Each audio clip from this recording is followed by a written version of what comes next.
బరువు నేడు మహిళలకు గుదిబండగా మారుతుంది. కదలికలు లేని బద్ధకపు జీవనశైలి, తగినంత శారీరక శ్రమ లేకపోవడం, హార్మోన్ల లోపాలు ఇవన్నీ అతివలకు నేడు స్థూలకాయాన్ని శాపంగా అంటగడుతున్నాయి. అయితే నిత్యం మనం ఆచరించే భోజన పద్ధతులు, దినచర్యలు కూడా మన ఆరోగ్యాన్ని, శరీర బరువును ప్రభావితం చేస్తున్నట్లు Indian council of medical research centre తాజా అధ్యయనంలో తేలింది. ఇక ఈ అధ్యయనంలోని ఊబకాయ పరిష్కార మార్గాలను కూడా ఐసీఎంఆర్ సూచించింది. ఆ వివరాలను ఇప్పుడు తెలుసుకుందాం.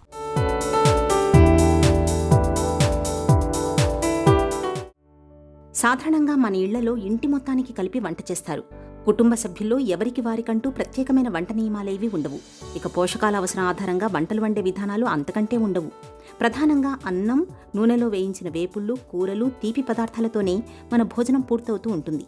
ఇలా అందరికీ ఒకే భోజనం అలవాటు వల్ల కుటుంబ సభ్యుల్లో ఎవరికి వారికి వాళ్ల వయసుకు, శారీరక శ్రమలకు అవసరమైన పోషకాలు అందకపోవచ్చు. ప్రత్యేకించి మహిళలు కుటుంబంలో ఎక్కువ పోషకలోపానికి లోనవుతూ ఉంటారు. కుటుంబం తిన్న తర్వాత భోంచేసే అలవాటుతో పోషకాల లోపానికి గురయ్యే ఇలాంటి మహిళలతో పాటు దేన్ని మిగల్చకూడదనే ఉద్దేశంతో మిగిలినవన్నీ తినేయటం వల్ల తేలికగా ఊబకాయం బారిన పడే మహిళలు ఉంటారు. కలిసి పంచుకునే భోజన అలవాట్లతో స్థూలకాయం, హై బీపీ, మధుమేహం, గుండె జబ్బులతో పాటు పునరుత్పత్తి సమస్యల్ని కూడా కలిసి పంచుకునే ముప్పు పొంచి ఉంటుందంటున్నారు వైద్యులు. తెలియకుండానే పోషక లోపాలతో కూడిన అనారోగ్యకరమైన ఆహారపు అలవాట్లను, ఎక్కువ సమయాల పాటు కదలకుండా కూర్చునే బద్ధకపు జీవన విధానాన్ని దంపతులు కలిసి పంచుకుంటూ ఉంటారు. దాంతో జీవనశైలి సంబంధిత రుగ్మతలు ఇద్దరినీ ఏకకాలంలో వెంటాడుతూ ఉంటాయి. నిజానికి ఆరోగ్యకరమైన వంటకాలను వండుకోవడం శ్రమతో కూడుకున్న వ్యవహారం కానే కాదు. భార్యలు తామొక్కరే వంటగదిలో శ్రమపడుతున్నట్టు చెబుతూ ఉంటారే తప్ప వంట పనిలో భర్త, పిల్లల సహాయాన్ని తీసుకోవడానికి మాత్రం ముందుకు రారు. వంట తన సొత్తే అన్నట్టు, వంటగది తన సామ్రాజ్యం అన్నట్టు వ్యవహరించకుండా వంట పనిలో పిల్లల, భర్త సహాయం తీసుకోగలిగితే ఆ పని తేలికవడంతో పాటు పోషక ప్రాధాన్యతలతో వంటలను వండుకునే వెసులుబాటు చిక్కుతుంది.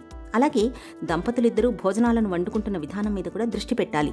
తోచింది వండుకుని తినేయడం కాకుండా, అదనపు క్యాలరీలు దరిచేరకుండా, తక్కువ నూనెతో పోషకాలు నష్టపోకుండా వండుకునే విధానాలను నేర్చుకోవాలి. తక్కువ క్యాలరీలను అందించే ప్రత్యామ్నాయాలను ఎంచుకోవాలి. అన్నం బదులు మిల్లెట్స్ తినడం, వేపుళ్లకు బదులు ఆవిరి మీద మగ్గించిన కూరగాయ ముక్కలు తినడం లాంటి అలవాట్లు అలవర్చుకోవాలి.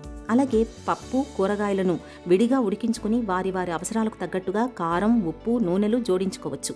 ఆకుకూరలు, పులిసిన పదార్థాలు, స్థానిక ధాన్యాలతో కూడిన సంప్రదాయ వంటకాలకు పెద్దపీట వేయగలిగితే దంపతులిద్దరితో పాటు వారి పిల్లల ఆరోగ్యం కూడా భేషుగ్గా ఉంటుంది. అలాగే కుటుంబమంతా కలిసి బయటి ఆహారానికి బదులుగా ఇంటి భోజనానికే కట్టుబడి ఉండాలనే నియమాలు కూడా ఆచరించాలి. రాత్రివేళ ఆలస్యంగా భోజనం చేయడం, టీవీ ముందు కూర్చుని చిరుతిళ్ళు తినడం లాంటి అలవాట్లకు స్వస్తి చెప్పాలి. అలాగే దైనందిన జీవితంలో వ్యాయామానికి తప్పనిసరిగా చోటు కల్పించాలి.